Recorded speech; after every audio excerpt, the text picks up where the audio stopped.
guys, welcome back to my channel. If it's your first time here, be sure to go ahead, subscribe, turn on your notification bell, and join the family. So today 3 guns were seized in Clarendon. This is during a joint military operation. So what really took place is that the police were monitoring the funeral of the gang leader Fitzroy Kaur, otherwise called OJ. Now, it was said that Christopher Kaur was wanted for several acts of crime and violence in the area. So on the day of his funeral, there was a joint military operation in the community of Effortville. Based on the joint military operation that was led, so this was carried out by the police and the military force, 3 guns were seized, and this took place at about 11:30 a.m. Now, it says that there were several persons of interest who were at the funeral and they were taken into custody. So it seems as though while everyone was at the funeral, they had left their weapon, and based on a search that was conducted at several premises, the 3 guns were found. So that's basically what is happening today so far, and this is in Clarendon, Jamaica.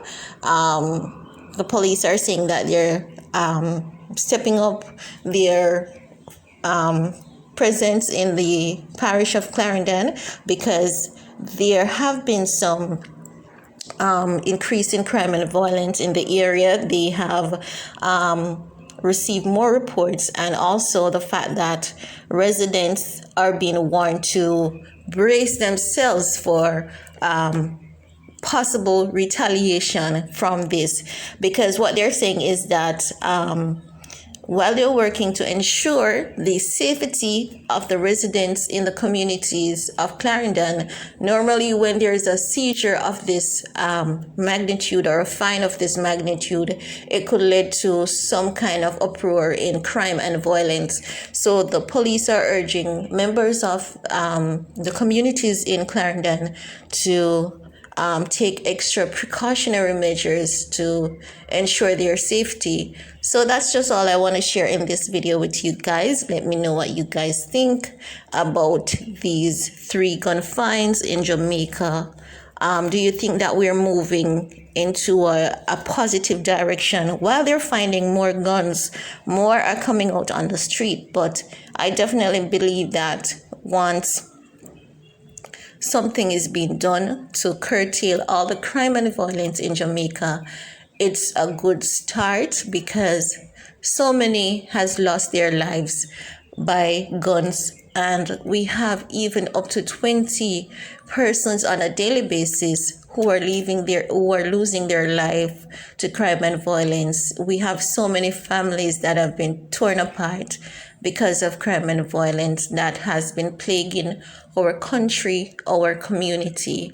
And we just need to bring back the love. We just need to have that peace, unity. We just need to have that love for our brothers and sisters. Another thing also, because crime and violence is normally surrounded based on the country's economy.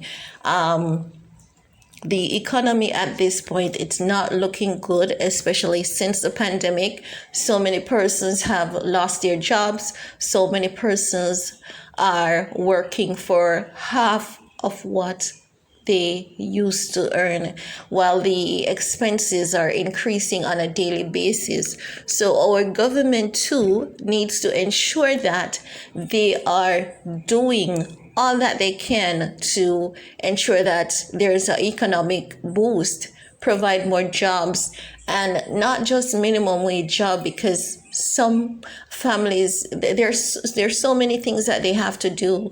While healthcare is free, healthcare doesn't cover all areas of health, because for some persons they can just get the basic healthcare assistance, but what about for those who have serious illness, who have terminal illness? The free healthcare system does not provide free medication for those who have cancer, for those who have HIV, and you name it, because everything is structured around earning money. Everything is structured around big bucks. And while we definitely do need money to run the country, also people need money to survive. And the minimum wage is just not working for many households, because when you give a minimum wage and things keep increasing on a daily basis, how does that work? How does it work for health? How does it work for dental? So definitely our government needs to do more research. The government needs to also listen to the citizens of the country. The government needs to focus on improving the agricultural sector, because the agricultural sector can provide so many different opportunities, so many different areas of career, not just for small farmers, but there are so many sectors that can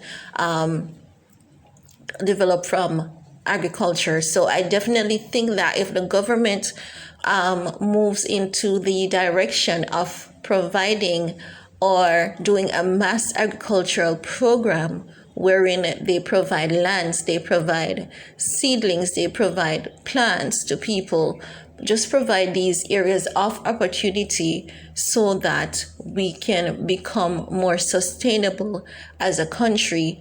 Also, as it relates to education system, what can they do to improve education system? Because so many times we have persons leaving high school, leaving college, and the only thing that they can turn to at this point is the BPO industry. But with student loans, the payback rate is so high that it's very crippling for many, and that is why we have currently brain drain of the country's economy, because so many are going overseas to seek a better life. So definitely the government needs to address the sore areas of the people, and then in return that will fix many of these issues that we're having in the country, mainly crime and violence at the moment. It's the biggest thing that we have to deal with. It is a horrific nightmare on a daily basis. Crime and violence, bloodshed seems to be a part of Jamaica's culture. It seems to be what is acceptable. And every day when you get up and you hear that another person has lost their life, it's like, oh, well, it's Jamaica. We're used to it by this. But someone somewhere is hurting. Someone somewhere has just lost their mom, their dad, uncle, someone who they were once close with. And while for you it may be oh well, for that individual it is not a oh well situation.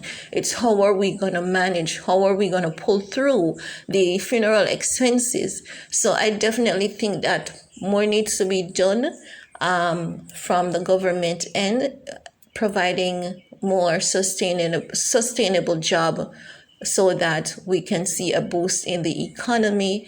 And I definitely think that more work can be done to curtail the crime and violence in Jamaica. Let me know what you guys think. What are your views on everything that I've mentioned? Be sure to go ahead, subscribe, turn on your notification bell so you'll be notified whenever I upload a video. Thank you guys for your time, your energy. Stay safe out there, and see you guys next time. Bye, guys.